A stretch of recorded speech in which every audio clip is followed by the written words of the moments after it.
This channel does not promote any violent, harmful, or illegal activities. All content provided by this channel is meant for an educational purpose only.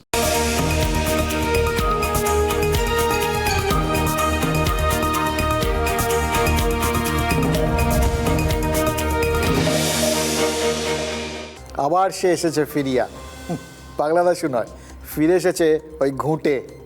হাড় ভাঙার হেরো দলকে হার মানা হার উপহার দিয়েছিল কলকাতার team. হাড় ভাঙার প্রেসিডেন্ট জওহর রায় সেই হার মানা হার মানে ঘুঁটের মালা পেয়ে শোকে মুহ্যমান হয়ে পড়েছিলেন। মনে পড়ছে আপনাদের ধন্যিমের সেই সিনটা?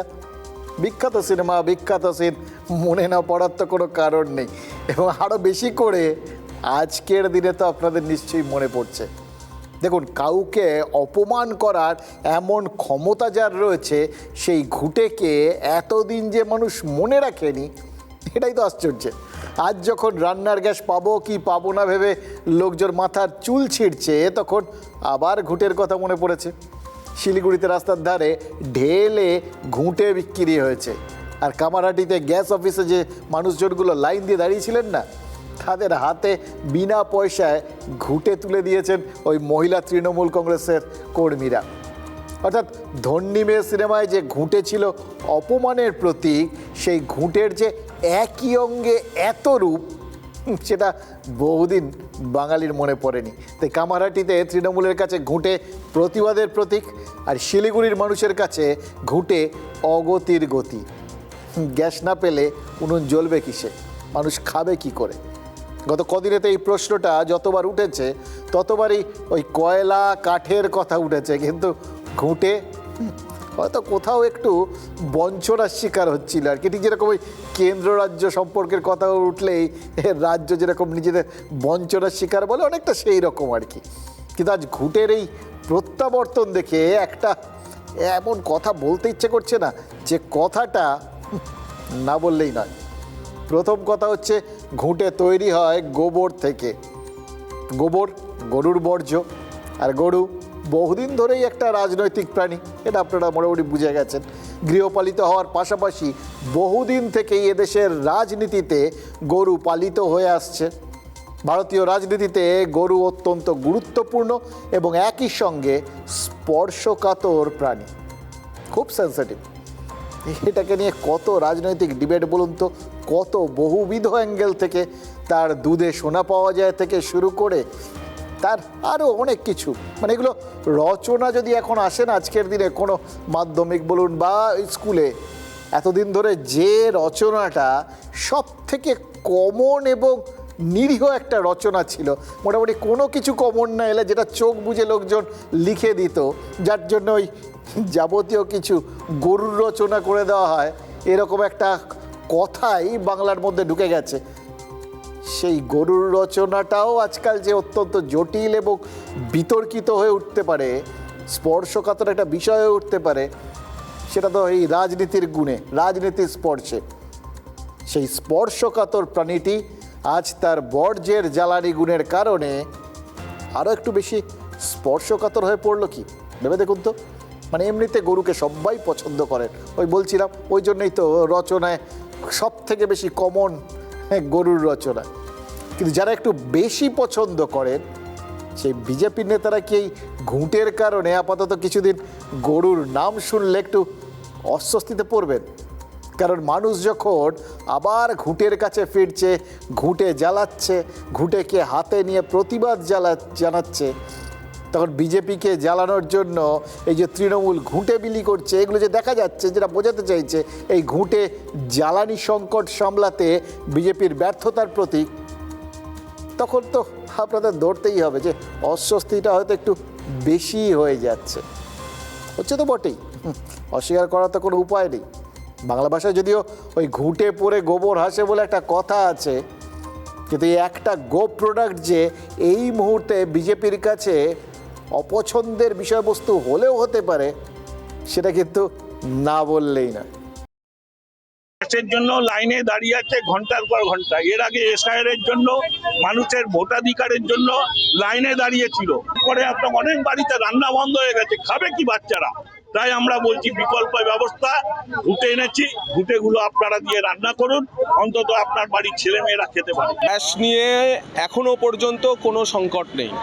আর পশ্চিমবঙ্গের তৃণমূলের রাজত্বে ঘুঁটে পোড়া ভাগ্য আমাদের, এবং ঘুঁটে আজ বিক্রি হয় না, ঘুঁটে বিক্রি পশ্চিমবঙ্গে বন্ধই হয়নি, এটাই আমাদের জন্য সবচেয়ে দুর্ভাগ্যের। তৃণমূল অবিলম্বে ইরানে যাক, ভারত সরকার ফ্লাইট ব্যবস্থা করে দিক, ইরানে খোমেনির বাড়ির সামনে ধর্ণা দিক, ওটাই প্রকৃত জায়গা। পরিবর্তন যাত্রায় গাড়ির লরির উপর উঠে দাঁড়িয়ে আছে শুভেন্দু অধিকারী, সামনে ধুধু ভাট, দুপাশে ধুধু ক্ষেত, কোনো মানুষ নেই, একা শুভেন্দু দাঁড়িয়ে।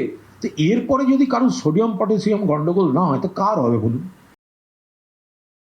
দেখুন, কেন্দ্রীয় সরকারের গোবর্ধন বলে একটা প্রকল্প আছে জানেন তো, কিন্তু এই গোবর্ধনটা যে এরকম অস্বস্তিকর জায়গায় পৌঁছবে, এটা যে একদম বিতর্কিত জায়গায় পৌঁছবে, এটা হয়তো কোনোদিন কেন্দ্রীয় সরকার ভাবেনি।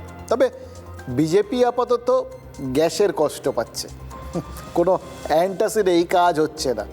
জ্বালানি তেলের চাহিদা পূরণ হলেও আপাতত কিছুদিন যে চাহিদার তুলনায় গ্যাসের অভাব থাকবে, এটা তারা বুঝতে পারছে। আর এটাও বুঝতে পারছে যে তৃণমূল কংগ্রেস এইভাবেই সেই কদিন এই ঘুঁটেকে ব্যবহার করবে। হাড়ভাঙা ক্লাবের প্রেসিডেন্টের গলায় যেভাবে ওই ঘুঁটের মালা পরিয়েছিল কলকাতার ফুটবল টিম, বাংলার বিজেপির গলায় ঠিক সেইভাবেই যে তৃণমূল কংগ্রেস ঘুঁটের মালা পরানোর উদ্যোগ নেবে, এটা তো তারা বিলক্ষণ বুঝতে পারছে। ওই জন্যই বললাম গোবর্ধন, ওই গোবর্ধন, এই গোবর্ধনের অনেক মানে আছে, আমরা সেগুলোতে যাচ্ছি না। তাই একটু সন্ধি বিচ্ছেদ করে যদি ভাবেন গোবর্ধন, এটা নিশ্চিতভাবেই একটা অস্বস্তিকর অবস্থায় পৌঁছচ্ছে বিজেপির জন্য। আরও একটা জিনিস জানেন তো, এই তৃণমূল কংগ্রেস তারা যখন এই বাংলার বিজেপির গলায় ঘুঁটের মালা পরানোর উদ্যোগ নিচ্ছে, তারা কি ওই হাড় মানাহার পরাবো তোমার গলেকে নিজেদের থিম সং করে নিয়েছে? সেক্ষেত্রে বিজেপির নিশ্চয়ই মনে হচ্ছে এ মণিহার আমার নাই সাজে। আচ্ছা, একটা কথা বলুন তো, এটা হার মানাহার নাকি মণিহার? আমার কি ধারণা জানেন, দুটোই। কারণ কেন্দ্রীয় সরকারের পরিকল্পনাহীনতা এবং ব্যর্থতাতেই দেশে হাহাকার পড়ে গেছে বলে তৃণমূলের প্রধান অভিযোগ। মমতা বন্দ্যোপাধ্যায় স্বয়ং বলেছেন যে কেন্দ্র নিজেদের ব্যর্থতা ঢাকতে এই আন্তর্জাতিক পরিস্থিতির দোহাই দিচ্ছে। ইরান ইসরায়েল যুদ্ধ বা পশ্চিম এশিয়ার অস্থিরতা, এগুলো নিয়ে গোটা বিশ্ব যতই তোলপাড় হোক, তৃণমূলের চোখে এর একটা অন্য ব্যাখ্যা রয়েছে। তারা মনে করছে নরেন্দ্র মোদী সরকার ঢাল হিসেবে এগুলোকে ব্যবহার করছে, এবং সেখান থেকেই কিন্তু দেখুন মমতা বন্দ্যোপাধ্যায় লাইন সেট করে দিয়েছেন, আর সেখান থেকেই তৃণমূল নেতারা আক্রমণের লাইন পেয়ে গেছে। তারা সমস্যার প্রশ্ন তুলছেন, পরিস্থিতি যে এতটা জটিল হতে পারে সেটা কেন আগের থেকে আঁচ করতে পারেনি আমাদের দেশের সরকার? ফলে আজ যখন মানুষ ওই গ্যাসের বিকল্প হিসেবে ঘুঁটেকে বেছে নিচ্ছে, তখন তৃণমূল কংগ্রেস কেন্দ্রের বিজেপি সরকারের কূটনৈতিক ব্যর্থতাকে বড় করে দেখাবে বলেই মানুষজনকে ঘুঁটে উপহার দিচ্ছে। এদিক থেকে দেখতে গেলে এটা কিন্তু হাড় মানা হার, যে মণিহার কোনোভাবেই বিজেপির নেতারা গলায় পড়তে চান না।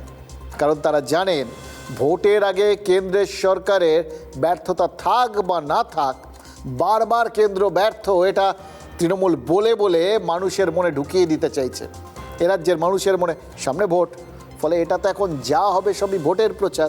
ভোটের প্রচারের মধ্যে তো কোনো সৌজন্য যুক্তি বুদ্ধি কিচ্ছু কাজ করে না, সামনাসামনি দুদল যুযুধার। সুতরাং এক এবং একমাত্র লক্ষ্য তৃণমূলের এ রাজ্যের মানুষের মনে বিজেপি পরিচালিত সরকারের বিরুদ্ধে একটা ভয়, একটা আশঙ্কা, একটা বিরক্তি তৈরি করে দেওয়া। এটা বুঝিয়ে দেওয়া যে কেন্দ্রে রয়েছে তাতেই এই অবস্থা, এরা যদি রাজ্যে আসে তাহলে কি হবে বলুন তো। আর এই যে রাজ্যে এলে কি হবে, মানে রাজ্যে যে আসতে পারে, এটা তো সে দীর্ঘদিন ধরে তৃণমূলের নেতারা এটা নিয়ে প্রচার শুরু করেছেন, এটাকে নিজেরাই সার্টিফাই করে দিচ্ছেন। তারা নিজেদের ওই ভিডিও টিডিও যেগুলো প্রচার করেছিলেন সেগুলোতেও কিন্তু বিষয়টা এটাই ছিল, বিজেপি যদি ক্ষমতায় আসে তাহলে কি হতে পারে। আর বিজেপি নেতারা কি জানেন? তারা জানেন গোয়েবেলস বলে যে জার্মান নেতা ছিলেন, ওই হিটলারের সহযোগী, যিনি ওই বিখ্যাত থিওরিটা তৈরি করে গেছিলেন যে একটা কথাকে হাজারবার যদি বলা যায় তাহলে সেটা মিথ্যে হলেও মিথ্যে কথাটাও সত্যি হয়ে যায়। ফলে দেশে ওই গ্যাসের সংকটে কেন্দ্রের ব্যর্থতা থাকুক চাই না থাকুক, এইভাবে যদি ব্যর্থতার কথাটা বারবার বলতে পারে তৃণমূল, বলে বলে সেটাকে যে সত্যি প্রমাণ করতে চাইবে, এটাই তো বাস্তব। আর এটার মাধ্যমে যে বিজেপির ভোট কাটতে চাইবে সেটাও বাস্তব, কারণ ভোটের বাজারে এটা হবেই হবে, ভোট সামনে আছে, এইটাই তো একমাত্র লক্ষ্য। তাই বিজেপিও বলতেই পারে যে আগের থেকে জানলেও একটা নির্দিষ্ট পরিমাণের বেশি গ্যাস মজুত করা সম্ভব নয়, ততটাই গ্যাস মজুত করা যাবে যতটা মজুত করার পরিকাঠামো আছে। বলবে তো বটে, কিন্তু শুনবেটা কে? কারণ মানুষের যখন গায়ে ছেঁকা লাগে তখন মানুষের কিন্তু যুক্তিবুদ্ধি কাজ করে না। আর ভোটের বাজারে ওই বললাম, পুরো ব্যাপারটা ভোটের অ্যাঙ্গেল থেকে দেখতে হবে। ভোটের বাজারে যুক্তির কথা কোন রাজনৈতিক দল কবে শুনেছে বলুন তো? তো এখন বিরোধীদের এই প্রচার সামলাতে হিমশিম খেতেই হবে বিজেপিকে, এটা তো সত্যি কথা। আর তার মধ্যে দেখুন, ওই আজকে এই পেট্রোলিয়াম মন্ত্রকের যুগ্ম সচিব তিনি আবার এমন একটা ঘোষণা করেছেন, সেটা তো আরও বেশি মানে ওই কাটার ওপর নুনের ছিটে পড়ে গেছে আর কি। তিনি বলেছেন আপৎকালীন পরিস্থিতিতে ব্যবহারের জন্য বেশি বেশি করে কয়লার ব্যবস্থা করা হচ্ছে। মানে বুঝতে পারছেন, ঘুটের পর কয়লা, হঠাৎ কয়লা কেন, এই ভাবনা তো আপনাদের মধ্যে আসছে। কারণ ইদানিংকালে একমাত্র দুর্নীতি ছাড়া আমরা তো আর কয়লার কথা শুনিনি। অধিকাংশ বাড়িতে, শহর তো বটেই, গ্রামেরও এখন অধিকাংশ বাড়িতেই কিন্তু গ্রাম প্রত্যন্ত অঞ্চলেও কয়লার ব্যবহার বহুলাংশে কমে গেছে, এটা নিয়ে তো কোনো সংশয় নেই। তাহলে আজকে হঠাৎ সে ওই ঘুটের পর আমিও এসে গেছি বলে ঝাঁপিয়ে পড়ছে কেন? বা তাকে ফিরিয়ে আনাই বা হচ্ছে কেন? ফিরে আসাগুলো দেখে কি মনে হচ্ছে জানেন তো, এভাবেও ফিরে আসা যায়? সত্যি তো। তাহলে কি পরিস্থিতিটা আরও খারাপ হচ্ছে এটা ধরে নিতে হবে? মানে আমরা কি ধরে নেবো না নেবো সেটা তো এই রাজনীতিকরা বা সরকারই স্থির করে দেয়। তো এক্ষেত্রেও পরিস্থিতি আরও খারাপ হতে পারে, এটা ধরে নিয়েই কি আগাম ব্যবস্থা নেওয়ার চেষ্টা করছে কেন্দ্রীয় সরকার? এটা তো মনে হচ্ছে, মানে যাকে প্ল্যান বি বলে, এটাই কি তারা তৈরি করে রাখছে? এবার প্ল্যান বি তো তখনই দরকার পড়ে যখন মাথায় রাখতে হবে, সেটা তখনই ব্যবহার করা হবে যখন প্ল্যান এ কাজ করবে না। এ মানে তো এক্ষেত্রে সব কিছু ঠিকঠাক, আর বি মানে পুরোটাই বেঠিক। এবার উল্টো দিক থেকে যদি দেখেন, এটা কিন্তু আবার কেন্দ্রীয় সরকারের একটা অ্যাডভান্স প্ল্যানিংও বলতে পারেন, যে পরিস্থিতি যদি আরও খারাপ হয়, মানে আমরা যদি অন্য কোনো ডাইনে বায়ে কোনো কিছু মাথায় না রাখি, সহজ সরলভাবে আপনি আমি যেরকমভাবে ভাবি সেই দিক থেকে ভাবার চেষ্টা করি, তাহলে আমাদের সামনে এই বক্তব্যের মানে কয়লা সংক্রান্ত বক্তব্যে দুটো ব্যাখ্যা বা দুটো মানে হতে পারে। এক, যেটা প্রথমে বললাম, পরিস্থিতিটা আরও খারাপ হতে পারে, সেই সম্ভাবনা আছে, এটা ভয়ের জায়গা। আর দুই, যদি খারাপ হয় তাতে আপনি আমি যাতে খারাপ না থাকি সেই জন্য কেন্দ্র আগাম ব্যবস্থা নিয়ে রাখছে। অন্তত সেক্ষেত্রে আপনার কোনো না কোনোভাবে বাড়িতে ওই চুলাটা জ্বালানোর ব্যবস্থা তো হবেই। এটা কিন্তু তাদের দিক থেকে যদি ধরি, এটা একটা সাধু উদ্যোগ, আগাম ব্যবস্থা নেওয়া। কিন্তু মুশকিল হচ্ছে, দেখুন সেই জায়গাটাই বিরোধীদের টার্গেট হয়ে যাচ্ছে। কোন জায়গাটা টার্গেট হচ্ছে? যেটা অতীতেও টার্গেট ছিল। এর আগে যখন গ্যাসের আকাল পড়ছে, গ্যাস নিয়ে হাহাকার দেখা দিচ্ছে, তখন বিরোধীদের অভিযোগ ছিল যে কেন কেন্দ্রীয় সরকার আগাম ব্যবস্থা নেয়নি। আর এখন যখন ওই গ্যাসের হাহাকারের জায়গায় দাঁড়িয়ে আরও ভবিষ্যতে কোনো গণ্ডগোল হলে সেটা সামলানোর ব্যবস্থা করার কথা ভাবছে, তখন সেটাও কিন্তু বিরোধীদের আক্রমণের লক্ষ্যবস্তু হয়ে যাচ্ছে। এটাই হচ্ছে মজা। দেখুন, রান্নাঘরে এই জ্বালানিটা যে এখন মারাত্মক জায়গায় পৌঁছেছে, এটা নিয়ে তো কোনো সংশয় নেই। সেখানে এই কয়লাকে বার্নল হিসেবে পাঠানোর সিদ্ধান্ত কেন্দ্র নিচ্ছে কি না, তৃণমূলের সামনে কিন্তু সেই প্রশ্ন তোলার সুযোগ চলে আসছে, সেই সুযোগ তারা ছাড়ছেও না। তাহলে বুঝলেন, যেটা আগে অভিযোগের কারণ ছিল, সেই অভিযোগের সুরাহা করার রাস্তায় যেতে গেলেও একইভাবে সেটা আসলে আক্রমণের লক্ষ্য হয়ে যাচ্ছে। এই হচ্ছে রাজনীতি, যেতেও কাটে, আসতেও কাটে। Small, medium or other consumers, especially the hotels and the restaurants, hospitality को कोल की उपलब्धता इंश्योर कराने के लिए कोल मिनिस्ट्री के द्वारा ऑलरेडी ऑर्डर इशू किया जा चुका है। এবার দেখুন, প্রশ্ন হচ্ছে কোন কথাটা সত্যি? যেটা আগে বলেছিলেন এই পেট্রোলিয়াম মন্ত্রকের সচিব সেই কথাটা, নাকি এবার যেটা বললেন সেই কথাটা? এই জাস্ট দুদিন আগে বলেছিলেন যে এত পরিমাণ গ্যাস মজুত রয়েছে, কাউকে কোনো রকম প্যানিক বুকিং করার দরকার নেই, ঝাঁপিয়ে পড়ে বুকিং টুকিং করার কোনো দরকার নেই, হুড়োহুড়ি করার দরকার নেই। আপনি বুক করলে দুদিনের মধ্যে আপনার বাড়িতে গ্যাস পৌঁছে যাবে, কোনো চাপ নেই। তাই যদি হয়, সেটা যদি সত্যি হয়, তাহলে আজকেরটা কি? আর আজকেরটা যদি সত্যি হয়, তাহলে আগেরটা কি ছিল? এটাই তো সব থেকে বড় প্রশ্ন। সরবরাহে যদি কোনো প্রভাব নাই পড়ে, ভবিষ্যতে যদি এই পরিস্থিতি আরও খারাপ নাই হয়, তাহলে এই সমস্ত বিকল্প ব্যবস্থা করতে হচ্ছে কেন? এটা ঠিক যে এখনও গ্যাস বুকিং করলে গ্যাসটা সিলিন্ডারটা পাওয়া যাচ্ছে, ঠিক। কিন্তু কাল কে দেখেছে কেন্দ্রের এই সমস্ত সিদ্ধান্ত অদূর ভবিষ্যতে জ্বালানির চরম সংকটের আভাস কিনা, এই ঘোষণা তো সেই সন্দেহের জন্ম দিচ্ছে। দেখুন, তখন তো এই প্রশ্নটাও মনের মধ্যে আসছে, বুঝে নিলাম যে ভবিষ্যতে আরও সমস্যা হতে পারে, সেই জন্যে কেন্দ্র এই কয়লা টয়লার সরবরাহ যাতে সেক্ষেত্রে না কমে, সেই সময় যাতে সমস্যা না হয় সেই ব্যবস্থা করছে। কিন্তু এই প্রশ্নটা তো মনের মধ্যে জাগছে যে সেই সময়টা কয়লাতে ফিরতে হচ্ছে কেন? এই গ্যাসের সমস্যার সমাধানটা অন্য রাস্তায় করা যাচ্ছে না কেন? এই ভাবনাটা তো কেন্দ্রের করার কথা। এটা কেন্দ্র কিভাবে করবে সেটা আপনার আমার জানার কথা না। এটা ভাববে বলেই তো আমাদের পেট্রোলিয়াম মন্ত্রক রয়েছে, বিশেষজ্ঞরা রয়েছেন। তাহলে তারা কি করছে? এটা তো যে কোনো সাধারণ মানুষ যখন তারা এই গ্যাসের সমস্যায় পড়বেন, তাদের মনের মধ্যে উঠবে।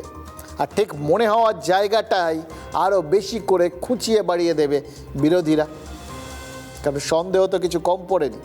কেন্দ্রীয় সরকারের নতুন নিয়ম অনুযায়ী আপাতত গ্রামীণ এলাকার মানুষ ৪৫ দিন অন্তর গ্যাস বুক করতে পারবেন, অর্থাৎ দুটো গ্যাস বুক করার মধ্যে ৪৫ দিনের ব্যবধান থাকতেই হবে। একে বলা হচ্ছে লক ইন পিরিয়ড। এবার কেন্দ্রীয় পেট্রোলিয়াম মন্ত্রী যতই বলুন যে কালোবাজারি আর একই পরিবারের তরফে অতিরিক্ত বুকিং রুখতে দুটো সিলিন্ডার বুকিংয়ের মধ্যে সারা দেশেই ৪৫ দিনের লক ইন পিরিয়ড রাখা হয়েছে, গ্রাম থেকে আচমকা বেশি বেশি সিলিন্ডার বুক করা হচ্ছিল, বা গত এক বছরেও যারা সিলিন্ডার বুক করেননি এরকম লোকের নামে গ্যাস সিলিন্ডার বুক হচ্ছিল দেখেই তারা মনে করছিলেন নিশ্চিতভাবে এগুলো কালোবাজারির জন্য করা হচ্ছে। এটা তারা বলতেই পারে, এটার পেছনে বাস্তব গ্রাহ্য কারণ থাকতেও পারে।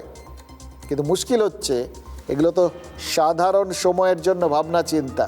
আপৎকালীন পরিস্থিতিতে এই ভাবনা চিন্তা সাধারণ মানুষকে বোঝানো যাবে তো? তাতে চিরে ভিজবে তো? দেখুন, গ্যাস বুকিংয়ের ক্ষেত্রে আরও একটা বড় সমস্যা হচ্ছে এই একই বিষয়টা তো শহরাঞ্চলের ক্ষেত্রে 25 দিন আর গ্রামের ক্ষেত্রে 45 দিনের ব্যবধান রাখা হয়েছে। তার মানে ধরে নিতে হবে গ্রামাঞ্চলে এই কালোবাজারির সম্ভাবনাটা বা প্রবণতাটা বেশি। আমি ভাবছি যে এই গোটা বিষয়টাকে আমাদের রাজ্যের পরিপ্রেক্ষিতে দেখছি, তৃণমূলও দেখছে, যে যার নিজের এলাকাকে দিয়ে গোটা বিষয়টা ব্যাখ্যা করবে, এটাই স্বাভাবিক। তারা এখানকার গ্রাম বাংলাকে সরাসরি বলবে এটা আপনাদের অপমান। স্বাভাবিকভাবে এটা বিজেপির জন্য একটা ব্যাকফায়ার হলেও হতে পারে। এবং সবথেকে বড় কথা, আমরা শুধু যেরকম আমাদের এখানকার কথা ভাবছি, ভোট তো শুধু আমাদের একটা রাজ্যে হচ্ছে না, আরও 5টা রাজ্যেও তো ভোট হবে। আর এটা তো এই নিয়মটা গোটা দেশের ক্ষেত্রে লাগু। যদি গোটা দেশের এই গ্রামাঞ্চলের মানুষের মনে এই প্রশ্নগুলো জাগতে শুরু করে, এবং এমনিতেই এই চাপে থাকার সময় যদি এই ধরনের বক্তব্যগুলো তাদের মনের মধ্যে কোনো ক্ষোভ বা কোনো নেতিবাচক ভাবনার সৃষ্টি করতে পারে, এবং সেটা যদি থেকে যায়, তাহলে ভবিষ্যতে কোনো না কোনো সময় তার মাসুল দিতে হবে না তো? এই প্রশ্নগুলো কিন্তু এড়িয়ে যাওয়ার কোনো উপায় নেই, কারণ এগুলোই বাস্তব প্রশ্ন। এবং সবথেকে বড় কথা যে এই যাবতীয় কিছু এই সবগুলো আমি বুঝতে পারছি, আমরা এখানে আলোচনা করছি, কেন্দ্রীয় সরকার বুঝতে পারছে না, এটা ঝুঁকি রয়ে যাচ্ছে, এটা তারা ভাবছে না। এটা ভাবার কোনো কারণ নেই। তারা তো প্রতি মুহূর্তে, প্রত্যেক দিন, প্রতিটা মুহূর্ত, প্রতিটা পদক্ষেপ অগ্র পশ্চাৎ অনেকভাবে বিশ্লেষণ করে তবে সিদ্ধান্ত নেয়, একটা শব্দ হিসাব ছাড়া বলেন না। তাহলে এত কিছুর পরেও এই যে বিভিন্ন পদক্ষেপগুলো তাদের নিতে হচ্ছে, এটা কি প্রমাণ করছে যে তাদের মনে হচ্ছে যে এই ঝুঁকিটা নিতে হবে, না হলে আরও বড় ঝুঁকির মুখে গিয়ে পড়তে হবে? তাহলে কি সংকটের কথা মুখে না হলেও কাজে স্বীকার করে নিচ্ছে কেন্দ্র? এই সমস্ত ব্যাপারগুলো কিন্তু মাথার মধ্যে রাখতে হবে। এবং সোজা কথা বলছি, বাংলার বিজেপি নেতাদের ক্ষেত্রে এই সমস্ত সিদ্ধান্তগুলো মূর্তিমান বিপদ হয়ে উঠছে কিনা এই ভোটের মুখে, সেই প্রশ্ন কিন্তু মাথায় রাখতে হবে। স্বাভাবিকভাবে উঠবে এটা, কারণ 2024 সালের লোকসভা ভোটের ফলাফল বিশ্লেষণ করে যেটা দেখা গেছে, বাংলার শহরাঞ্চলে বিশেষ করে পুরসভা এলাকায় বিজেপির ভোট বাড়লেও গ্রামে বিজেপি এখনও পিছিয়ে রয়েছে। আর সেজন্যেই শহুরে ভোটারদের সমর্থন আদায় করতে পারলেও 12টার বেশি সিট গত লোকসভা ভোটে তারা জিততে পারেনি। এবার ঐতিহাসিকভাবে যে কথাটা সত্যি, সেক্ষেত্রে এটা তো বিজেপির মাথা ব্যথার কারণ। পশ্চিমবঙ্গের রাজনৈতিক ইতিহাস ঘাটলে কি দেখা যায় জানেন? যে রাজনৈতিক দল গ্রাম দিয়ে শহর ঘিরতে পেরেছে তারাই রাজ্যের সরকার গড়েছে। 2011 সালে সবুজ ঝড় উঠেছিল, 2008 সালের পঞ্চায়েত আর 2009 সালের লোকসভা ভোট কিন্তু আভাস দিয়েছিল যে দক্ষিণ 24 পরগনা, 2 মেদিনীপুর, হুগলি, বর্ধমান, এই সমস্ত গ্রামাঞ্চলে তৃণমূল বামেদের টেক্কা দিতে শুরু করেছে। সেই টেক্কাই তুরুপের তাস হয়ে 2011 সালে রাজ্যের সরকার বদলে দিয়েছিল। গ্রামের সেই ভোট এখন পর্যন্ত কিন্তু তৃণমূলের পকেটেই রয়েছে, বেশিরভাগটাই, সিংহভাগটাই। এটা অস্বীকার করার এই মুহূর্তে জায়গা নেই। বিধানসভা ভোটে সেই ভোট নিজেদের পকেটে বিজেপির পুড়তে তো হবেই, যদি তারা স্বপ্ন দেখে যে তারা এখানে মসনদে বসবে। কিন্তু এই ধরনের বিষয়গুলো যদি গ্রামের মধ্যে, গ্রামের ভোটারদের মধ্যে তাদের সম্পর্কে ক্ষোভ বা বিরক্তির জন্ম দেয়, তাহলে তাদের সেই লক্ষ্য পূরণ হবে কি করে বলুন তো? আমার মনে হয় মুখে যাই বলুন না কেন, মনে মনে এই প্রশ্নগুলো কিন্তু রাজ্যের বিজেপিকে ভাবাচ্ছে। কারণ ভোটাররা না ভাবলেও তৃণমূল যে তাদের ভাবতে বাধ্য করবে, ভাবিয়ে তুলবে, এটা বিজেপি খুব ভালো করে জানে। কারণ সামনে ভোট রয়েছে। শহরের ক্ষেত্রে 25 দিন হলে গ্রামের মানুষের ক্ষেত্রে কেন হবে না? শহরের মানুষ খায় আর গ্রামের মানুষরা কি খায় না? শহরের সঙ্গে গ্রামের একটা বিভেদ সৃষ্টি করা হচ্ছে। বসন্ত এসে গেছে, সে তো 1 মাস আগেই, কিন্তু যুদ্ধ তো সবে 14 দিন, আর তাতেই মধ্যপ্রাচ্যের বিভেদ বাংলার গ্রাম শহরে। হরমুজা ট্রাফিক জ্যামে দেশ জুড়ে যানজট, কুছ পরোয়া নেই। মুখে বলা হলেও সিলিন্ডার বলছে কুছ কুছ হতা হ্যায়। যোগান ও সরবরাহে ভারসাম্য রাখতে সরকারের নতুন নিয়ম, শহরে 25 দিন আর গ্রামে 45 দিনের আগে সিলিন্ডার নয়। আচ্ছা, শহরে কম রান্না আর গ্রামে কি বেশি রান্না হয়? শহরের মানুষ কম খান, গ্রামের লোক কি বেশি খান? তাহলে কেন এমন নির্দেশ? সরকারের দাবি আতঙ্কে আগেভাগে গ্যাস বুকিং চলছে, মানুষ নাকি সিলিন্ডার মজুত করতে চাইছেন। সরকারের দাবি শহরের চেয়ে গ্রামেই এই প্রবণতা বেশি, সেই কারণেই সাময়িক হ্রাস, আর তাতেই শহর বনাম গ্রাম। গ্রাম শহরকে এরকম আলাদা না করে এক করেই দেখা হোক। 45 দিন যদি করা হয়, সবার জন্য 25 দিন হয়, গ্রামে নিলে 45 দিন কেন? 15 দিন না খেয়ে থাকবে মানে গ্রামের লোক? তাহলে আমার বাড়ির 5 জন কি 6 জন মেম্বার, একটা গ্যাসে 45 দিন চালানো কোনোদিনই সম্ভব নয়। 45 দিনে গ্যাস পেলে কি করে চলবে? এবং না খেয়ে বসতে হবে, আর তা নাহলে সেই পুরোনো যুগে ফিরে যেতে হবে। আমাদের একটা সিলিন্ডার তো ম্যাক্সিমাম 25-30 দিন বেশি চলেই না, তাহলে বাকি 20-25টা দিন কি আমরা না খেয়ে থাকবো? আর আমরা তো আর কাঠ কয়লাতে কোনোদিনও রান্না করি। 45 দিনের পর একটা গ্যাস বুকিং হয়, তারপরে আবার সেটা ডেলিভারি পেতে আরও কমপক্ষে 5-7 দিন। যুক্তি উড়িয়ে দেওয়াও যাচ্ছে না। যাদের একটা সিলিন্ডার তারা সিঁদুরে মেঘ দেখবেনই, তবে শুধু বুকিং কমাতেই গ্রামে কাটতি নাকি জড়িয়ে অন্য অঙ্ক? পশ্চিমবঙ্গে ডোমেস্টিক এলপিজি কানেকশন রয়েছে 2.8 কোটি, শহরে 80 লক্ষ থেকে 1 কোটি, মানে বড়জোর 30%, আর গ্রামে 1.7 কোটি থেকে 1.9 কোটি, মানে মোটের ওপর 70% কানেকশনই গ্রামে। এর মধ্যে আছে কেন্দ্রের উজ্জ্বলা যোজনা, সংখ্যাটা কম নয়। তথ্য বলছে গ্রামাঞ্চলের 1 কোটির বেশি উজ্জ্বলা যোজনা, অর্থাৎ বাংলার মোট ডোমেস্টিক কানেকশনের 50%ই কেন্দ্রীয় প্রকল্পে বিনামূল্যে গ্যাস সংযোগ পেয়েছেন। এখানেই রাজনীতি লাভের গুড় দেখতে পাচ্ছে তৃণমূল কংগ্রেস। জনতার ক্ষোভে ঘুঁটে পড়ছে, হাসছেটাকে। কেন্দ্রীয় মন্ত্রীরা বলে চলেছেন কোনো সংকট নেই। আরে ভাই, সংকট যদি না থাকে তাহলে গ্যাস সিলিন্ডারটা আসছে না কেন? সংকট যদি না থাকে তাহলে গ্রামের মানুষের উপর 45 দিনের নিষেধাজ্ঞা চাপানো হচ্ছে কেন? পশ্চিমবাংলার গ্রামের মানুষ বিচার করুন। যে জমাখড়ি চলে, কালোবাজারি চলে, সেটা বন্ধ করার জন্য রেস্ট্রিকশন হয়েছে। কারো গ্যাসের অভাব হবে না। হ্যাঁ, এটা ঠিক যে যুদ্ধ বেঁধেছে, সাপ্লাই কমে গেছে, স্টক আছে, কিন্তু মিসইউজ না হয় সেজন্য সরকার কিছু বিশেষ কড়া স্টেপ নিয়েছে, সহযোগিতা করা উচিত সবার। দেখুন, পশ্চিম এশিয়ার যুদ্ধ যে তাদের এতগুলো আউট অফ সিলেবাস প্রশ্নের সামনে এসে দাঁড় করাবে, সেটা কি বিজেপি নেতারা ভাবতে পেরেছিলেন? পেট্রোলিয়াম মন্ত্রীও কি বা কোনোদিন ভাবতে পেরেছিল যে তাদের সব থেকে বড় গর্বের জায়গাটা এইভাবে খর্ব হবে? তথ্য কি বলছে জানেন? এই গ্যাস চিরকালই কিন্তু গ্যাস দেওয়ার কথা বলছি, তো এটা রাজনৈতিক নেতারা যখন প্রয়োজন পড়ে, যাকে প্রয়োজন পড়ে দিয়ে দেন। সেটা আপনি আমি সারা বছর সারা জীবন খেয়ে এসেছি, খাবো, ওটা ভুলে যান। কিন্তু তার বাইরেও এই গ্যাস কিন্তু যে কোনো সরকারের জন্য মানে মন জেতার, ভোটারদের মন জেতার একটা বড় অস্ত্র। সরকারি পরিসংখ্যান কি বলছে জানেন? 12ই মার্চ 2026 পর্যন্ত দেশ জুড়ে প্রায় 11 কোটি মহিলা উজ্জ্বলা যোজনায় গ্যাস সিলিন্ডার পেয়েছেন। চলতি বছরে আরও 25 লক্ষ অতিরিক্ত সংযোগ দেওয়ার পরিকল্পনা রয়েছে কেন্দ্রীয় সরকারের।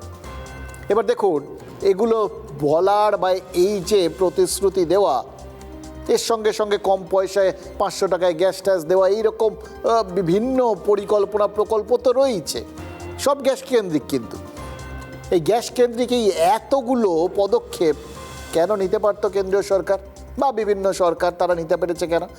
প্রাথমিকভাবে এটা জেনে, এটা বুঝেই যে আর যাই হোক গ্যাসের কোনো অভাব আমাদের নেই, এটা ভাবনা ছিল। তাই জন্যই তো তখন এতগুলো কিছু দেওয়ার কথা ভেবেছিল। নিশ্চয়ই তখন ভাবেনি যে এরকম একটা কাণ্ড ঘটবে এবং সেক্ষেত্রে এইভাবে বিপাকে পড়তে হবে। যেটা গর্বের জায়গা সেটাই খর্ব হয়ে গিয়ে উল্টে ধাক্কার জায়গা হয়ে যাবে। যে সরকার দেশের মহিলাদের ধোঁয়া থেকে মুক্তি দিয়েছে বলে দাবি করে রান্নাঘর থেকে কয়লা ঘুঁটের ব্যবহার মুছে দিয়ে তারা গ্যাসের পাইপ জুড়ে দিয়েছে, তারাই যদি গ্যাসের বদলে বিকল্প শক্তি মানে ওই কয়লা ঘুঁটে ব্যবহারের কথা বলে, স্টোভ জ্বালাতে হবে বলে, মানে ঘুরিয়ে বলে আর কি, সেটা বলছি কেন বলেছে, তাহলে তো প্রশ্ন উঠবেই যে উজ্জ্বলার উজ্জ্বল্য কি পশ্চিম এশিয়ার যুদ্ধ কিছুটা ফিকে করে দিল? বহু বছর পর রেশনের মাধ্যমে কেরোসিন দেওয়ার সিদ্ধান্ত নিয়েছে কেন্দ্রের সরকার। কেরোসিন অনেক দিন ধরেই খোলা বাজারে কিন্তু বিক্রি হয়, যার ডিলারশিপ আছে তিনি কেরোসিন বিক্রি করতে পারেন। তাহলে হঠাৎ রেশনের মাধ্যমে কেরোসিন বিক্রির সিদ্ধান্ত কেন? কারণ এই সিদ্ধান্তটাই বুঝিয়ে দিচ্ছে যে গ্যাসের আকালে কেরোসিনের কালোবাজারিও হতে পারে, সেই পরিস্থিতিও আসতে পারে।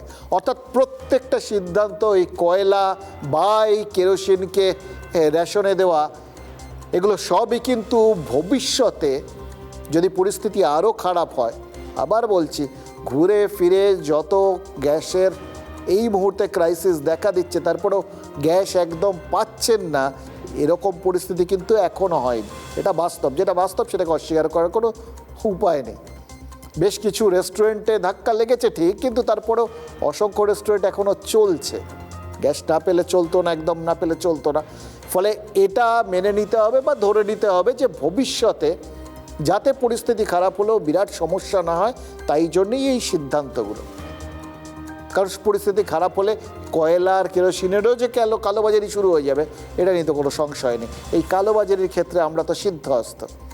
সুতরাং এখন থেকেই সেই জায়গাটা আটকে রাখা ভালো পদক্ষেপ, এটা আপনাকে মানতে হবে। কিন্তু এটার মানে ধাক্কাটা বা এটার উল্টো প্রচারের ধাক্কাটা যে সামলাতে হবে, এটাও কেন্দ্রের সরকার বা বিজেপিকে মাথায় রাখতে হবে।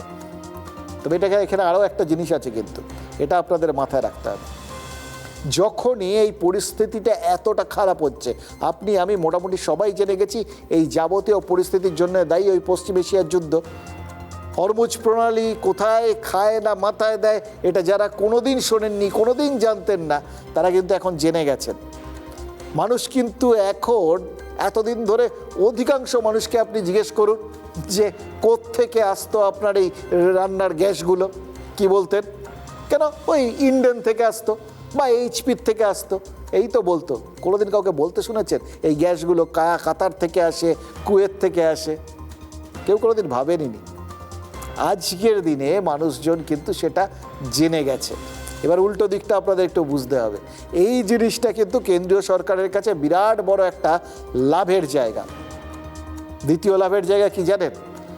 যে মুহূর্তে মানুষজন জেনে গেছে যে বাইরের থেকে আমাদের তেল আসে, গ্যাস আসে, সেগুলো আসে এই হরমুজ প্রণালীর মতো একটা জায়গা দিয়ে, যে জায়গা দিয়ে তেল ভর্তি ট্যাঙ্কারগুলো আসতে গেলেই ইরানের মিসাইল গিয়ে তাদের আঘাত করছে, আমেরিকার জাহাজে আঘাত করেছে, ইংল্যান্ডের জাহাজে আঘাত করেছে, জাপানের জাহাজকে আঘাত করেছে, তখনই আপনাদের মনে মনে এটা হবে, আরে বাবা কোনোভাবে ওখানটা দিয়ে ভারতের জাহাজগুলোকে একটু পার করিয়ে দিক না, তাহলেই তো আমাদের ঘরে গ্যাসের আকালটা কেটে যায়। তা না হলে এই আকালটা না থাকলে, গ্যাসের আকালটা না থাকলে আমরা কিন্তু দিব্যি ছিলাম। টিভির পর্দায় যুদ্ধ দেখছি, কি দুর্ধর্ষ যুদ্ধ, এই পাশ থেকে সা করে মিসাইল যাচ্ছে, এই মিসাইলটা খুব সুন্দর দেখতে, কি মিষ্টি দেখতে, কত লোক দেখবেন আলোচনা করেন আর কি। কেউ কেউ আহা হু করে উঠছেন, এই যে কালকে বিরাট একটা ড্রোন আক্রমণ করে দুবাইয়ে আগুন জ্বালিয়ে ছেড়ে দিয়েছে ইরান, কত লোক আহা আহা করছেন, গ্রামে গঞ্জেও, ইস দুবাইটাকে পুরো ধ্বংস করে দিল গো, এমন ভাব করছেন প্রচুর লোকজন যেন রোজই আমরা দুবাইয়ে বেড়াতে যাচ্ছি, শপিং করতে যাচ্ছি, এরকম আর কি। আর যাওয়া গেল না, এমন অবস্থা করলো কিছু পড়ে থাকবে না, কোথায় যাব, কোথায় কিনবো, এরকম একটা ভাব। এটাই স্বাভাবিক, কারণ এই গ্যাসের ছেঁকা ছাড়া বা তেলের ছেঁকাটা এখনও আমাদের লাগেনি, লাগতে পারে, এই ভয়টা ছাড়া আমাদের কাছে যুদ্ধের এখন অবধি প্রত্যক্ষ প্রমাণ মানে কোনো একটা প্রভাব খুব বেশি নেই। কিন্তু ওই শেয়ার বাজারের পতন টতন, অর্থনীতিতে কোন কিছু হবে, সেগুলো এত ঘুরপথে আসে, এগুলো সবসময় বোঝা যায় না। কারণ এই দুরবস্থায়, এই অর্থনৈতিক ঝামেলায় সারা বছর আমরা যেভাবে সাধারণ মানুষ পড়ে থাকি, যে কোনো ধাক্কাই আমাদের কাছে স্বাভাবিক বলেই মনে হয়। সেই জন্য যে জায়গাটা সব থেকে বেশি মানুষকেই যুদ্ধের সম্পর্কে সচেতন করে দিচ্ছে এবং যুদ্ধের কোন জায়গায় কি হচ্ছে, জাহাজ পেরোনো কতটা কঠিন হয়ে দাঁড়াচ্ছে, এবং সেই জাহাজগুলো আসছে না কেন, এটা আটকে দেবে জেনেও কেন কেন্দ্র আগের থেকে ব্যবস্থা নেয়নি, এই ভাবনাগুলো যখন লোকের মনে তৈরি হচ্ছে, দেখুন এটার জন্য কিন্তু লোককে দোষ দিয়ে লাভ নেই। এটা যার বাড়িতে গ্যাস থাকবে না, তার পেটে খিদে থাকবে, তার মাথার মধ্যে এই প্রশ্ন উঠবে, এবং বাকি প্রশ্নটা তুলে দেওয়ার জন্য বিভিন্ন বিরোধী দলগুলো রয়েছে, তারা তাদের মতো করে এটাকে বোঝাবে, এটাই স্বাভাবিক। এটা একটা নেগেটিভ দিক, দুর্বলতার দিক কেন্দ্রীয় সরকারের জন্য। আবার এই দুর্বলতার জায়গাটাই তাদের শক্তির জায়গা হয়ে উঠতে পারে যে কোনো সময়। খেয়াল করে দেখুন, দুদিন আগে আমাদের এখানে দুটো ওই তেল বোঝাই জাহাজ এসে ভিড়েছে, আরও দুটো তেল বোঝাই জাহাজ ওই হরমুজ প্রণালীর থেকে বেরিয়ে চলে এসছে। ভারত আরব সাগরে তাদের নৌবহরকে পাঠিয়ে দিয়েছে, কেন জানেন? যে জাহাজগুলো ওখান থেকে হরমুজ প্রণালী পেরিয়ে আসছে, তাদের যাতে নিরাপদে দেশের মধ্যে নিয়ে আসতে পারা যায়। এগুলো কেন হচ্ছে? যেটা শোনা যাচ্ছিল, আমাদের বিদেশ মন্ত্রীর সঙ্গে ইরানের বিদেশ মন্ত্রীর কথাবার্তা হওয়ার ফলেই ইরান ভারতীয় জাহাজগুলোকে ছাড়ার সিদ্ধান্ত নিয়েছিল। ইরানের প্রেসিডেন্টের সঙ্গে আমাদের প্রধানমন্ত্রী নরেন্দ্র মোদীও কথাবার্তা বলেছেন। এগুলো সবই কিন্তু আমরা সব এগুলো নিয়ে ভীষণ কড়া নজর রাখছিলাম সবাই, মানে সংবাদ মাধ্যম শুধু না, আপনি আমি সবাই ভাবছিলাম যে ঠিক কী হলে আমাদের গোটা বিশ্ব ভাঁড়মে যায়, আমাদের জাহাজগুলো চলে এলেই হলো। এটাই স্বাভাবিক, সাধারণ মানুষ আগে নিজেরটা ভাবে, তারপর গোটা বিশ্বের কথা ভাবে। আমরা সেটাই ভাবছিলাম। সেই জায়গাটায় প্রথমে প্রাথমিকভাবে শোনা যাচ্ছিল যে ইরান তারা রাজি হয়ে গেছে ভারতীয় জাহাজকে ছাড়তে। আমরা কি মনে করছিলাম এটা ভারতের একটা বিরাট কূটনৈতিক জয়। এই রকম পরিস্থিতিতে যেখানে কোনো জাহাজ ওখান দিয়ে আসতে পারছে না, যখন প্রাথমিকভাবে ওই অবস্থার সুযোগ নেওয়ার জন্য, দু পয়সা কামিয়ে নেওয়ার জন্য আমেরিকা ঘোষণা করে দিয়েছিল তোলাবাজির কথা, অর্থাৎ আমাকে টাকা দাও, আমি তোমাদের ওখান থেকে জাহাজ পার করিয়ে দেবো।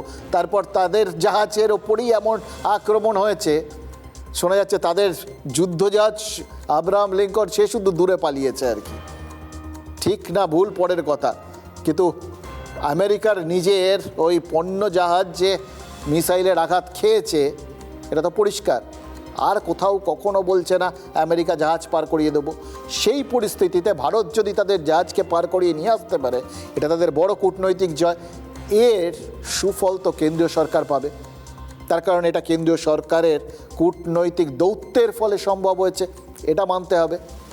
কিন্তু তারপর একটা হঠাৎ ধাক্কা লাগছিল, যখন এখন যিনি ইরানের এই মুহূর্তে প্রধান আর কি, খামেনেইয়ের মেজ ছেলে, তিনি যখন প্রথমবার জন্য তার একটা বক্তব্য সামনে আসলো, সেখানে যখন দেখা গেল তিনি পরিষ্কার বলছেন যে হরমুজ দিয়ে কোনো জাহাজকে এক ফোঁটা তেলকেও যেতে দেওয়া হবে না, তখন সবার মনে হয়েছিল তাহলে কি যা বলা হচ্ছে, যা শোনা যাচ্ছে সেটা ঠিক নয়। একটাই শুধু মনের মধ্যে খচখচ করছিল, এটা ধরে নিচ্ছি যে যে দাবিগুলো করা হচ্ছিল সেগুলো ঠিক নয়, কিন্তু তাহলে জাহাজগুলো এলো কি করে, এই প্রশ্নটা আমাদের মনের মধ্যে খচখচ করছিল। আজ একটু আগে যেটা জানা গেছে সেটা কিন্তু ভারতের এই কূটনৈতিক জয়কেই প্রমাণ করছে। ভারতের তরফে ওই জাহাজগুলো আসার পর আরও বেশ কিছু জাহাজকে ছাড়ার জন্য ইরানের কাছে আবেদন জানানো হয়েছিল, আর ভারতে ইরানের রাষ্ট্রদূত জানিয়ে দিয়েছেন যে ভারত আমাদের বন্ধু রাষ্ট্র, তাদের জন্য আমাদের বিশেষ ব্যবস্থা থাকবেই।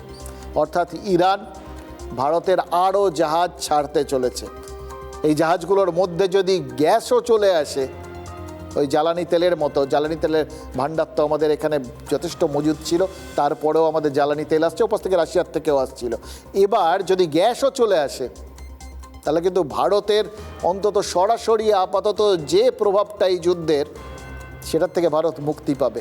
এবং যে জিনিসটা কেন্দ্রীয় সরকারের বিরুদ্ধে চলে যেতে পারে, সেই জিনিসটাই তাদের কাছে কিন্তু ট্রাম্প কার্ড হয়ে উঠতে পারে। মানে যুদ্ধ এপাশ ওপাশ পরিস্থিতি কীভাবে করাচ্ছে বুঝতে পারছেন। একটা যুদ্ধ আরব দুনিয়ায়, আর তার প্রভাবে এ রাজ্যে ভোটের আগে জ্বালানি যুদ্ধ, আর সেই যুদ্ধের রং বদলাচ্ছে মুহুর্মুহু। যারা ভাবছেন এই যুদ্ধে বিজেপি পয়েন্ট অফ নো রিটার্নে পৌঁছে গেছে, তাদের আর ফিরে আসার পথ নেই, হ্যাঁ তার ঠিক এই একইভাবে হঠাৎ করে ওই তেল আনার ব্যবস্থা করে দিয়ে হয়তো ফিরে আসার রাস্তাটা খুঁজে পেয়ে যেতে পারে, ঠিক যেভাবে হরমুজের ভেতর দিয়ে ভারতীয় জাহাজগুলো রাস্তা পাচ্ছে। যারা ভাবছিলেন যে এতদিনে দুর্নীতি বা অন্যান্য বিষয়গুলো সম্পর্কে যে অভিযোগগুলো তুলে বিজেপির নেতারা, বা যে অভিযোগগুলো তারা তোলার থেকেও বড় কথা যে অভিযোগগুলো মানুষের সামনে উঠে এসেছিল এবং তার পরিপ্রেক্ষিতে মানুষের মনে একটা নেতিবাচক ভাব তৈরি হচ্ছিল হয়তো, যেটা কথা বিজেপির নেতারা যেটা দাবি করছিলেন, যেটা তাদের পক্ষে যাবে বলে তারা ভাবছিলেন, সেটাই যে জ্বালানি সংকটে আস্তে আস্তে ধুয়ে মুছে যেতে শুরু করেছিল, সেই জায়গাটাই আবার ফিরে আসতে পারে। মানে বুঝতে পারছেন এটা কত জটিল পরিস্থিতি। রোলার কোস্টার দেখেন না, একবার ওপরে একবার নিচে, এখানে যুদ্ধটা কিন্তু এই একটা জিনিস অসাধারণ করেছে। এই রাজ্যের ভোট যুদ্ধের আগে তার প্রধান প্রতিপক্ষ সব দলগুলোকে একবার একে ওপরে তুলছে, একবার একে ওপরে তুলছে, লোফালুফি খেলছে বলেও ভাবতে পারেন। আর এইরকম পরিস্থিতিতে প্রধানমন্ত্রী সব রাজ্য সরকারকে কালোবাজারি রুখতে মজুতদারদের বিরুদ্ধে নজরদারি বাড়ানোর নির্দেশ দিয়েছেন। ইতিমধ্যেই দেশে অত্যাবশ্যকীয় পণ্য আইনটা জারি হয়ে গেছে।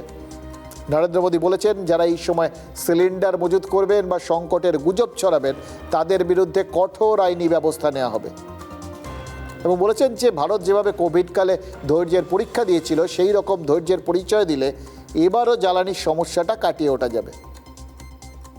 এবার এই বিষয়গুলো সব তো পর আসে। সবাই ভাবতেই পারেন যে নিজেদের পায়ের তলার মাটিটা একটু শক্ত করে এবার কি তাহলে পাল্টা আক্রমণের রাস্তায় যাচ্ছেন প্রধানমন্ত্রী? মানে ধৈর্যের পরীক্ষায় শুধু কি সাধারণ মানুষকে ফেলে দিলেন, নাকি তার দলের নেতাদের ধৈর্য ধরতে বলার পাশাপাশি বিভিন্ন রাজ্য সরকারকেও চাপে ফেললেন, বিশেষ করে যারা যেখানে তাদের মানে বিজেপি বিরোধী সরকার রয়েছে। এবার এই বক্তব্যগুলোর একটাই কারণ, ভোট সামনে থাকলে না চরম পরিস্থিতিতেও বিভিন্ন রকম পরিস্থিতিতেও ঠিক কেন্দ্রীয় সরকারকে 500টা বিষয়ে মাথা ঘামাতে হচ্ছে, কিন্তু এই ভোটের কথাও মাথায় রাখতে হচ্ছে। নরেন্দ্র মোদী জানেন তার সরকারের বিরুদ্ধে যারা পরিকল্পনাহীনতার কথা বলছেন তাদের রাজ্যে যদি একটাও কালোবাজারির অভিযোগ সামনে আসে তাহলে মানুষের সামনে পাল্টা প্রচার করা যাবে, বলা যাবে কেন্দ্রের দুর্বলতায় নয়, ভোটাররা ভুগেছেন দুর্নীতিগ্রস্তদের তৃণমূল মদত দিচ্ছে বলে। আর তার পাশাপাশি তারা যদি ওই তুলে ধরতে পারেন এই ইরানের রাষ্ট্রদূতের বক্তব্যের মতো যে তারা কূটনৈতিক রাস্তায় তেল আনার ব্যবস্থা করে দিয়েছেন, গ্যাস আনার ব্যবস্থা করে দিয়েছেন, গোটা বিশ্ব যখন ভুগছে তখন ভারত যেরকম কোভিডকালে ওই ভ্যাকসিন নিয়ে বিন্দুমাত্র ভোগেনি, ঠিক সেই রকম এবার তেলের সংকট, গ্যাসের সংকটেও ভুগবে না। তাহলে কিন্তু ওই বললাম না, নিজের ঘর সামলে পরের ঘরে আক্রমণ করার রাস্তাটা সহজ হয়ে যাবে। कुछ लोग हैं जो पैनिक क्रिएट करने का प्रयास कर रहे हैं, अपना एजेंडा चलाना चाहते हैं।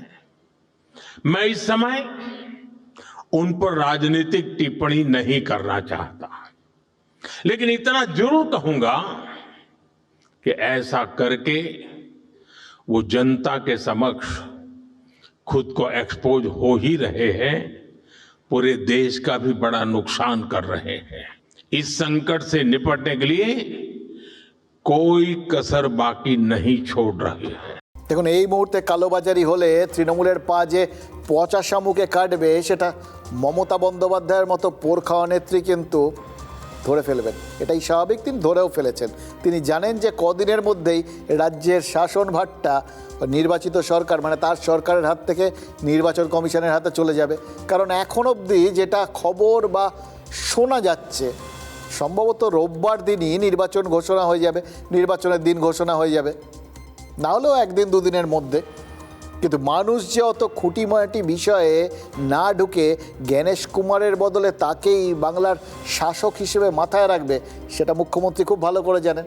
তারা জানেন যে আরও একবার ভোট হয়ে নতুন কেউ মুখ্যমন্ত্রী না অবধি মমতা বন্দ্যোপাধ্যায় মুখ্যমন্ত্রী, সুতরাং শাসনভারটা তার দায়। এটা জানেন বলেই এই শেষ বেলায় তার কোনো মানে তার থার্ড টার্মের শেষ বেলা আর কি, এটাতে কোনো রকম বিতর্ক চাইছেন না মমতা বন্দ্যোপাধ্যায়। তাই জন্যই পরপর দুদিন জ্বালানি সমস্যা নিয়ে গুরুত্বপূর্ণ বৈঠক করেছেন এবং তাতে যেরকম ওই বাংলা থেকে ভিন রাজ্যে জ্বালানি সরবরাহ নিয়ে নিষেধাজ্ঞা আরোপ করেছেন, তেমনি বাংলার হাটে বাজারে কোথাও কেউ কালোবাজারি করছে কি না এ বিষয়ে কড়া নজর রাখতে বলেছেন। রাজ্যের এনফোর্সমেন্ট ব্রাঞ্চকে জেলায় জেলায় তল্লাশি অভিযানে নামতে বলে দিয়েছেন। এবার দেখুন, এই মানে বক্তব্যগুলো এগুলো নিয়ে কিছু কিছু পাল্টা বক্তব্য থাকতে পারে, মানে বিশেষ করে এই রাজ্য থেকে ভিন রাজ্যে তেল যেতে জ্বালানি যেতে দেওয়া হবে না সেটা নিয়ে। কিন্তু এ রাজ্যের মানুষের জন্য সেটা যে একটা অত্যন্ত মনোগ্রাহী একটা সিদ্ধান্ত, এটা মমতা বন্দ্যোপাধ্যায় জানেন। তিনি বল গড়িয়ে দিতেই এনফোর্সমেন্ট ব্রাঞ্চ তল্লাশিতে নেমেছে। আজ বেশ কিছু জেলার থেকে অভিযানের খবর চলে এসেছে, মানে একটা তৎপরতা আছে। রাজ্য সরকার যে তৎপর এটা বুঝিয়ে দিতে পারছে।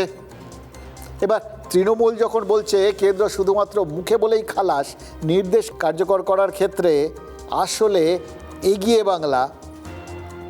বাংলার মুখ্যমন্ত্রী কালোবাজারির বিরুদ্ধে সব থেকে বেশি তৎপর এবং তিনি যেটা আজকে ভাবছেন সেটা আগামীকাল দেশের প্রধানমন্ত্রী ভাববেন।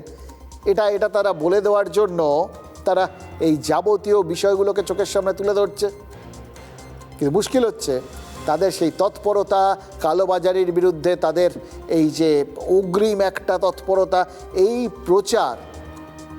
প্রচারে কিন্তু চোর কাটার মতো বিধছে শিলিগুড়ি। আজ শিলিগুড়ির পানি ট্যাঙ্কি এলাকায় আমাদের রিপোর্টার গেছিলেন, দেখেছেন এক পাশে যেখানে গ্যাসের অফিসে গ্রাহকরা লম্বা লাইনে দাঁড়িয়ে রয়েছেন, যে লাইনের ক্ষেত্রে কিন্তু তৃণমূল কেন্দ্রীয় সরকারকে দোষে, ঠিক তখনই কাছেই বেশ কিছু হোটেলে রান্নাবান্না হচ্ছে এই ঘরের গ্যাসে, ডোমেস্টিক গ্যাসে। সেখানে বাণিজ্যিক সিলিন্ডার ব্যবহার করা হচ্ছে না। তাহলে ব্যবহার করারই কথা বাণিজ্যিক সিলিন্ডার, কিন্তু তার বদলে এই বাড়িতে ব্যবহার করা সিলিন্ডারে রান্না হচ্ছে কেন? TV9 বাংলা এই প্রশ্ন তোলার সঙ্গে সঙ্গে ওই হোটেলগুলোতে ডোমেস্টিক সিলিন্ডারটা বদলে গিয়ে কমার্শিয়াল সিলিন্ডারগুলো চলে এসছে, সেটাও আমাদের রিপোর্টার দেখেছেন। ফলে একটা বিষয় তো পরিষ্কার, মানুষের মধ্যে যখন জ্বালানি নিয়ে আশঙ্কা বাড়ছে তখন আইন কানুনকে বুড়ো আঙুল দেখিয়ে বেআইনিভাবে হোটেল রেস্তোরাঁয় এই ডোমেস্টিক সিলিন্ডার ব্যবহারের সাহস এ রাজ্যের কিছু দোকানদার বা ব্যবসাদার পাচ্ছেন। কী করে পাচ্ছেন? দেখুন, দীর্ঘদিনের অভ্যেস না থাকলে রাতারাতি তো এইরকম সাহস তৈরি হয় না। তার মানে কি বহুদিন ধরে এ রাজ্যের হোটেলে এই ধরনের বেনিয়মই নিয়ম হয়ে উঠেছে? এই প্রশ্নটা কিন্তু উঠবে এবং জনতার আদালতে সেই প্রশ্ন তোলার সুযোগ কিন্তু বিজেপি পেয়ে যাচ্ছে। রাজ্যের সরকার বা প্রশাসন সব দেখে শুনে এতদিন চোখ বুজেছিল বলেই কি মানুষ সিলিন্ডার নিয়ে সমস্যায় পড়ছে? বা অতীতেও কি এই একটাই মাত্র কারণ যে সব এই ব্যবসাদাররা কি তাদের যেখানে যেখানে ওই কমার্শিয়াল সিলিন্ডার রাখার কথা, এক শ্রেণীর ব্যবসাদার কি সেই কমার্শিয়াল সিলিন্ডার একটা রাখছেন বটে, কিন্তু সেটা দেখানোর জন্য আসল ব্যবহার করছেন ডোমেস্টিক সিলিন্ডার, কারণ তার খরচ বেশি। যখনই কেউ ওই নজরদারি করতে আসছে তখনই কি ওই কমার্শিয়াল সিলিন্ডারগুলো সামনে চলে আসছে। এগুলো দেখানোর ওই হাতির যেরকম খাবার দাঁত একরকম আর দেখানোর দাঁত আলাদা, এও কি সেরকম? ব্যবহার করার সিলিন্ডার এক আর দেখানোর সিলিন্ডার আর এক। এক্ষেত্রে তো বিজেপি বলার সুযোগ পেয়ে যাচ্ছে যে রাজ্যের সরকার দুর্নীতিগ্রস্ত বলেই কি কেন্দ্রকে এসমা জারি করে কালোবাজারি রোখার চেষ্টা করতে হচ্ছে। মানে সোজা কথায় বাংলার রাজনীতি বিধানসভা ভোটের আগে গ্যাসের আমি আর গ্যাসের তুমি নির্ভর হয়ে উঠছে। শাসক বিরোধী সব পক্ষই খেয়াল করে দেখুন, প্রচারের বেলুন তো আকাশে ছাড়ছে, কিন্তু তাতে যে গ্যাসটা ভরছে সেটা বোধহয় আমাদের এই রান্নারই গ্যাস। আমি একবার ছবিটা দেখাই। এই দোকানে রান্নাবান্না হচ্ছে, ঠিক উল্টো দিকে যেখানে কয়েক হাজার মানুষ, সেখানে দাদা একটু সরবেন, একটু সরে যান। এখানে ডোমেস্টিক গ্যাস ব্যবহার করে রান্না হচ্ছে। আপনার দোকান এটা? কার দোকান এটা? কার দোকান দিদি? এটা কার দোকান দিদি? কার দোকান? আপনার না, এটা মালিকের দোকান। এই ডোমেস্টিক গ্যাস এখানে কেন? এতে হচ্ছে এখন গ্যাসের ক্রাইসিস, সেই কারণে। আপনারা এই গ্যাস তো বাড়িতে পাওয়ার কথা, আপনারা দোকানে কত দিয়ে কিনেছেন গ্যাস? এটা তো আমাদের পুরনো গ্যাস, আমাদের ওই না, দোকানে কেন ব্যবহার হচ্ছে? এই গ্যাস তো বাড়িতে ব্যবহার হওয়ার কথা। হ্যাঁ, তো এখন গ্যাসের ক্রাইসিস, সেই কারণে আমরা আপাতত কাজ চালাচ্ছি। সাধারণ মানুষ একটা গ্যাসের জন্য যেখানে দুর্ভোগে পড়েছেন, সেখানে শহর জুড়ে রান্না হচ্ছে ডোমেস্টিক গ্যাসে বিভিন্ন হোটেল রেস্তোরাঁয়, যার জেরেই কিন্তু কার্যত এই সংকট, যার জেরে ভুগতে হচ্ছে আম জনতাকে।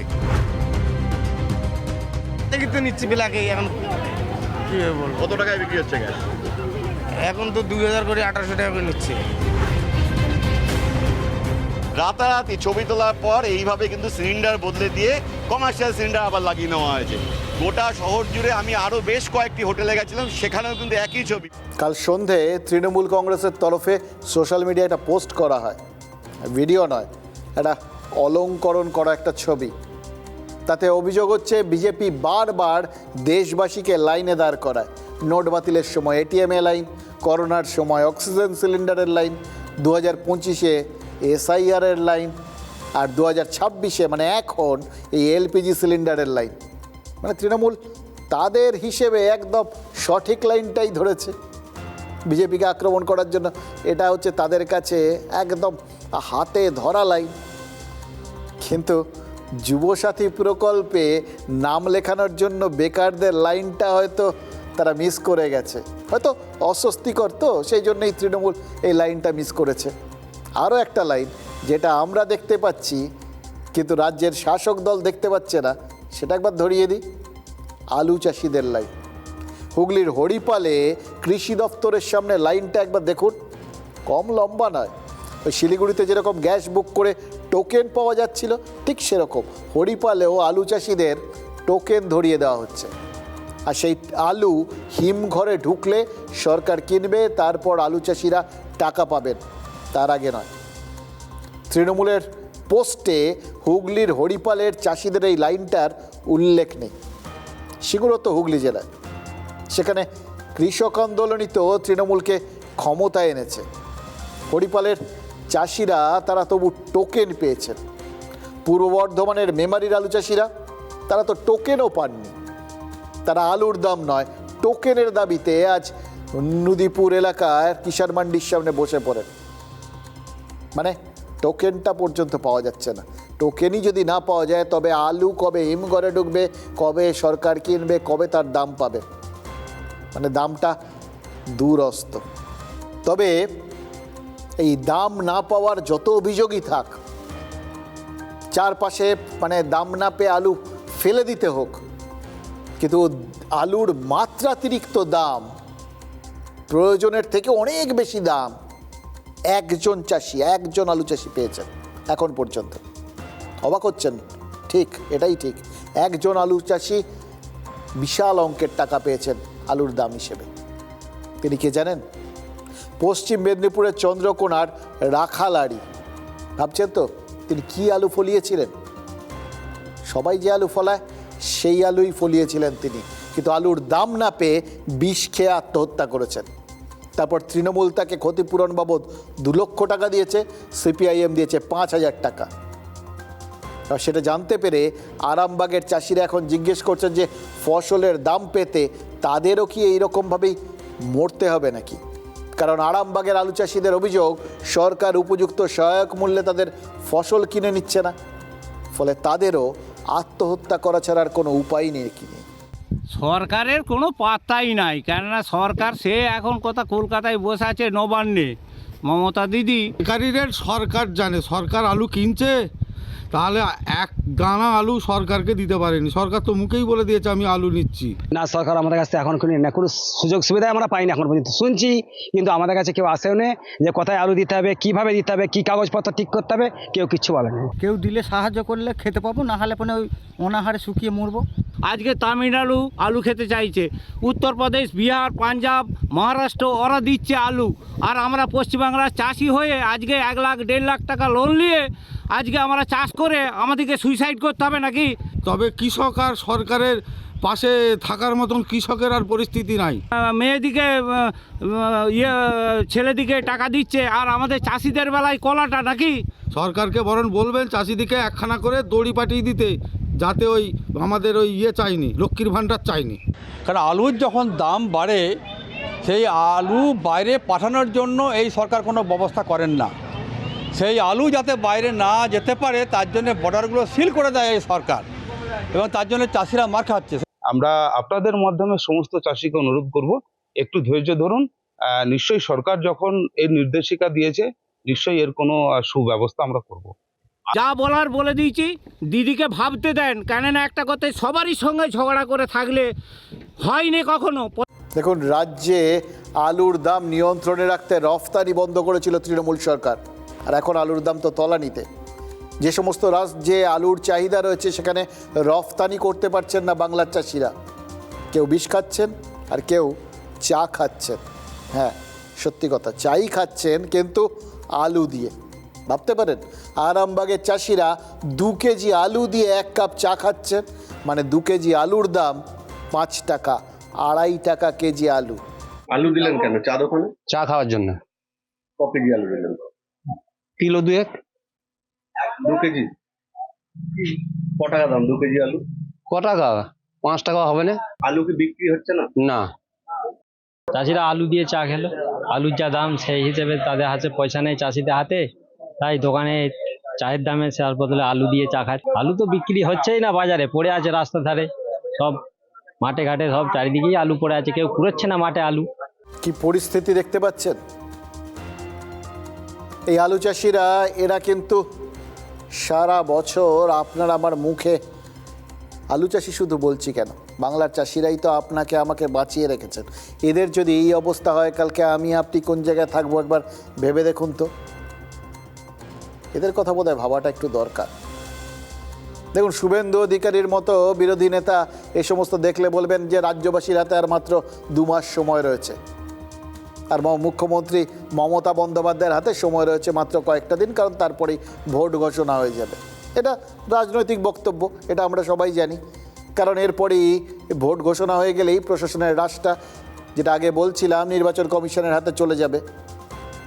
এবার নির্বাচন কমিশনার জ্ঞানেশ কুমার তার প্রশাসনের সঙ্গে মিটিংয়ে, এখানকার যে অফিসারদের সঙ্গে যখন তিনি মিটিংয়ে বসেছিলেন, তখনই কিন্তু ওই সময়টায় কি হবে তার ট্রেলার দেখিয়ে রেখে দিয়েছেন। রাজ্যের বাগা বাগা প্রশাসনিক কর্তাদের ধরে ধরে কড়া বার্তা দিয়েছেন। কোনো প্রশাসনিক কর্তা যদি কমিশনের নির্দেশ মাফিক কাজ না করেন, কারণ এটার একটা প্রবণতা রয়েছে, কারণ এটা মমতা বন্দ্যোপাধ্যায়ও বলেছেন, যদি কাউকে বদলি করে দেয় ভোটের পর তাকে পদোন্নতি করিয়ে ফিরে আনা হবে। অর্থাৎ মমতা বন্দ্যোপাধ্যায়ের তরফে, রাজ্য সরকারের তরফ থেকে তাদের অফিসারদের আগে ভাগে এই আশ্বাসটা দিয়ে রাখা হয়েছে যে নির্বাচন কমিশন যদি কিছু করেও তাহলে ও কিছু হবে না, ও ঠিক আছে, ও তো কদিন, ভোট মিটে গেলে আমরা আবার যে যেখানে ছিলেন তাকে সেখানে ফিরিয়ে দেবো, অনেক ভালোভাবে ফিরিয়ে দেবো। এবার এই বক্তব্যগুলো আগে ভাগে দিয়ে রাখার কারণটা কি? কারণটা নিশ্চয়ই এটাই যে এই মাঝখানের সময়টা তারা যখন নির্বাচন কমিশনের অধীনে থাকবেন তখন যাতে নির্বাচন কমিশনের কথা মতো বিশেষ কিছু না করেন যেটা তাদের পক্ষে অস্বস্তিকর হয়ে যেতে পারে। এটাই তো সোজা সাপটা বিষয়। আর এটা মাথায় রেখেই নির্বাচন কমিশনের ওই যিনি প্রধান গণেশ কুমার, তিনি একটু মনে করিয়ে দিয়েছেন সমস্ত অফিসারকে যে ভোট মিটে যাওয়ার পরেও কিন্তু ব্যবস্থা নেওয়া হবে এবং কমিশন কোনো প্রশাসনিক কর্তার বিরুদ্ধে ব্যবস্থা নিলে রাজ্য সরকারও রক্ষা করতে পারবে না। সতর্ক বার্তা একটা আর কি, মানে বুঝতে পারছেন যে এটার মানে দুপক্ষই মনে করছেন যে যাতে ওই মাঝখানের সময়টায় অফিসাররা তাদের কাজগুলো ঠিকঠাক করবেন এই নিশ্চয়তা নেই।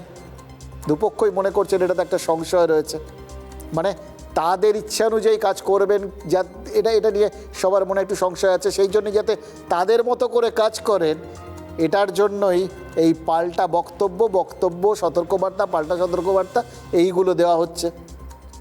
অর্থাৎ যে সময়টায় রাজ্য সরকারের হাত থেকে এই ক্ষমতাটা, প্রশাসনটা এই কমিশনের, নির্বাচন কমিশনের হাতে চলে যাবে, সেই সময় সরকারি অফিসাররা পছন্দ মতো কাজ করবেন কিনা এটা নিয়ে দুপক্ষই সংশয়।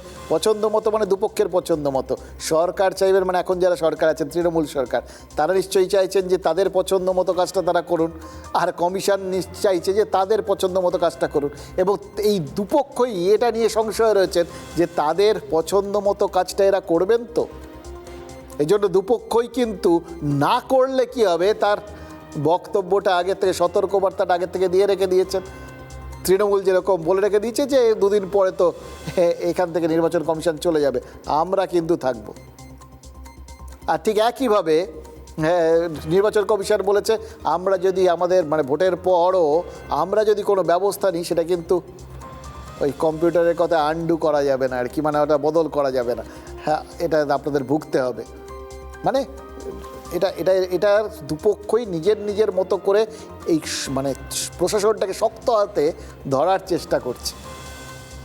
এবং দেখুন, শুধু তো নির্বাচন কমিশন নয়, সামগ্রিকভাবে আপনারা যদি দেখেন যে এখানকার অফিসারদের একটা বার্তা দেওয়া সেটা কিন্তু শুরু হয়ে গেছে। শিলিগুড়ির পুলিশ কমিশনার আর দার্জিলিংয়ের জেলা শাসক দুই অফিসারকেই ডেকে পাঠিয়েছে কেন্দ্রীয় সরকার, রাজ্যকে চিঠি দিয়ে দিয়েছে তারা।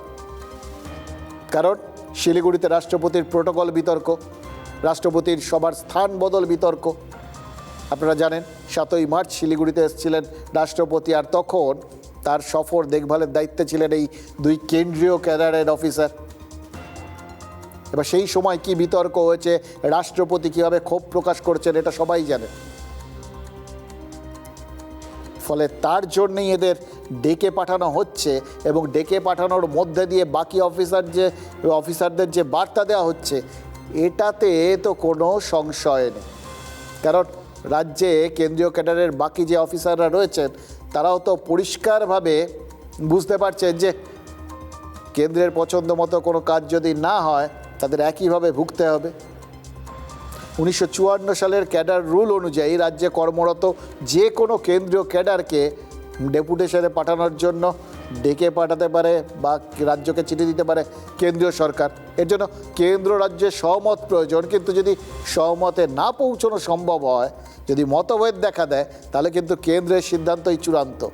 আর যদি কোনো অফিসার যেতে না চান, আলাপন বন্দ্যোপাধ্যায়ের মতো অবসর নিতে পারেন। 2021-এ ওই মুখ্য সচিব আলাপন বন্দ্যোপাধ্যায় প্রধানমন্ত্রীর বৈঠকের প্রোটোকল লঙ্ঘন করেছিলেন বলে অভিযোগ। সে রাতেই তাকে শোকজ করা হয়, দিল্লিতে বদলিও করা হয়, আর বদলির নির্দেশ আসার পরেই অবসর নিয়ে নেন আলাপন বন্দ্যোপাধ্যায়।